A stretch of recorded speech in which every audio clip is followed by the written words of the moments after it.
Hi, my name is Celia Minoughan. I'm the Riviera Line Project Officer working on the Citizen Rail project in Devon, and I'd like to tell you how we've been engaging volunteers on the Riviera Line at a few of our stations. I'd like to tell you first of all about how I helped revive the Friends of Dawlish station.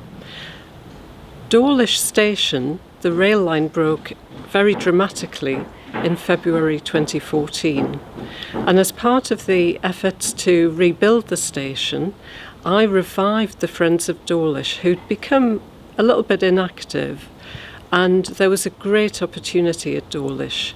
First Great Western had offered, as part of the revamp of the station, to get 10 brand new planters for the station platforms, and local TV garden designer Toby Buckland offered to supply the plants for the new planters, which was a fantastic offer. And what it did was really inspire the town's gardeners to come forward and join the Friends of Dawlish station. So in recruiting new members, I had a great head start. And what I did was to put a piece in the local paper, and I had great word of mouth publicity. We had fantastic support from the local town council, who supported the project, and they also joined in. The mayor and his wife, who's also a councillor, joined in as members of the Friends of Dawlish station group and helped us launch our newly revamped garden at the end of March 2014, just in advance of the station reopening in April. What's happened since then? There's been a huge amount of media attention for Dawlish Station, which has been fantastic. They've been on Country File, on national TV, and that's really helped generate more volunteers. But now the project is really self-sustaining. The group have constituted themselves as an organisation and now do all their own recruitment. So now I'm able to hand over to their excellent chair, Margaret Swift, who takes care of all the recruitment herself. In July 2014, I set up the Friends of Teignmouth Station. We were building on the efforts of a very keen gardener on the station staff who had some great-looking planters, but she was very keen to have more on the station platform. And so First Great Western very kindly bought more planters and a lot of bedding plants, beautiful summery bedding plants. And I recruited a group of about 6 volunteers who are very keen gardeners, very expert at planting up the beautiful planters we've got, and have established a lovely display on the station. And also outside the station we have lovely raised beds. To get the new friends of the station, I did the traditional thing and I advertised via press release, got an article into the local paper, and that got a really nice response. I also used social media, as we always do, to recruit volunteers, and that was really interesting response. I found one of the town's keenest gardeners who's a member of the gardening club, and I'm really pleased she's part of our project too. But also we established a partnership with Waitrose, who arranged for a couple of staff to join us on our initial planting day, and that was great because they really helped get our press release noticed at the beginning of the project. That project has gone from strength to strength, and now the recruitment for the volunteers is partly done by the coordinator, who's managing all of the rotas of volunteers herself, and also word of mouth.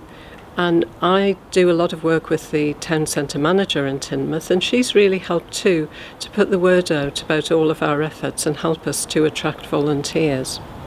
We also use the very traditional volunteer recruitment methods too, and our volunteer centre has really helped us too in putting forward people who have a very keen interest in gardening. And so we've now got a great band of very helpful, very enthusiastic volunteers who've just won their first prize in the local Teignmouth in Bloom competition. I launched the Friends of Exeter St Thomas Station group in January of this year, a little later than the others, because we were keen to make sure that some of the station improvements had already happened before we launched the group. And I had a head start in attracting people to the group because I had the support of a local county councillor who was very familiar with the work that we were doing on improving the station. And he helped me to recruit some of the people who he knew would be interested from the St Thomas community. And this included some of the keenest gardeners who came up with some great ideas for what we could do on the station platform. In addition to word of mouth, I also used the very traditional methods of I put a poster and flyers around every place I could get into in the community, including the local library. It was circulated by the Traders Association, who've been very supportive, and also by a local cafe where, interestingly, it's been run until quite recently by an ex-property manager from First Great Western. And him and his wife were very supportive, and they really helped us to establish our new project also on social media. And they introduced me to some of their social media contacts, and we got a lot of interest via social media, with the result that 20 people turned up to our first meeting, which was a fantastic result, including 4 councillors, which I was really pleased with.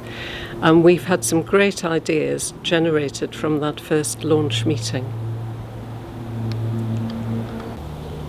A few of the key things that have made our project successful on the Citizen Rail project have been partnerships with other organisations.